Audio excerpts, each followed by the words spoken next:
Back to the phones we go. Here's Patrick down in Pastor Brian Broderson's old stomping grounds of Vista. Welcome to the program, Patrick.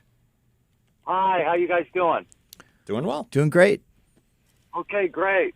Well, I just want to say two comments just real quick. I think God's mad at everybody, and he sent everybody to their rooms. But anyway, I just want to know, it says there'll be a new heaven and a new earth. Why is there going to be a new heaven? And another quick question, if you can answer this one, whether it's before, in the middle, or after, people are going to believe the lie that people are going to believe. If you can answer that for me. Why are they going to believe it, or what is it? What is the lie that people are going to believe? Okay, Bobby. Well, first, will there be a new heaven? Revelation 21 does talk about, a new heaven and a new earth. Some would say that this will be a completely new heaven and new earth. Others would say that it would be a renovated earth and heaven, kind of like our body. We're going to have a new body, but it's the same body. It's a glorified body, but it's new. And that is the way that I think that when you look at Revelation 21, that many people will see that. So, yes, there is going to be a complete renovation of this world as we know it. There's going to be a renovation of our bodies as well. So we're going to have glorified bodies. We're going to have a glorified land. We're going to have a glorified heaven with the glorified King. And it's going to be a wonderful time. I would say that we're left with lots of questions about some of the particularities of this heavenly eternal experience that we'll have. And I think that's intentional.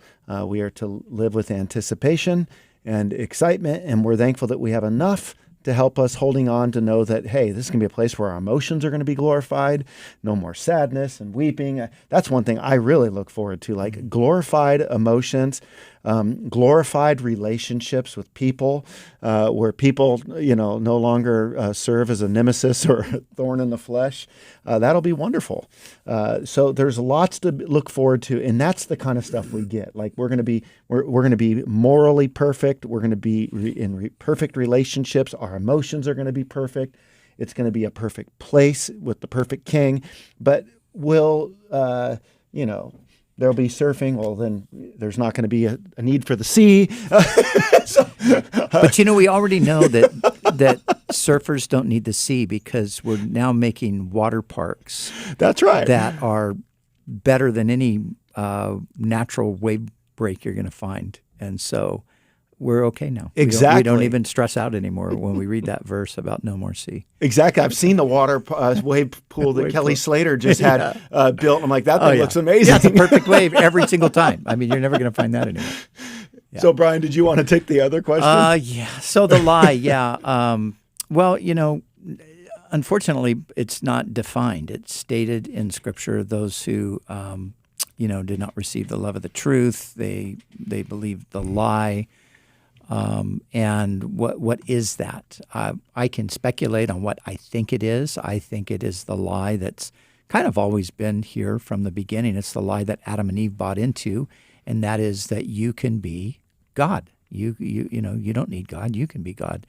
And I think the Antichrist is going to be the chief promoter of that idea and kind of the embodiment of it. Like he appears to be God, and so you're worshiping humanity. You're worshiping the creation rather than the creator. And this is like the ultimate demonstration of that idolatry that's always gone on from the very beginning, worshiping the creation and not worshiping the creator. So I think that's what the lie is.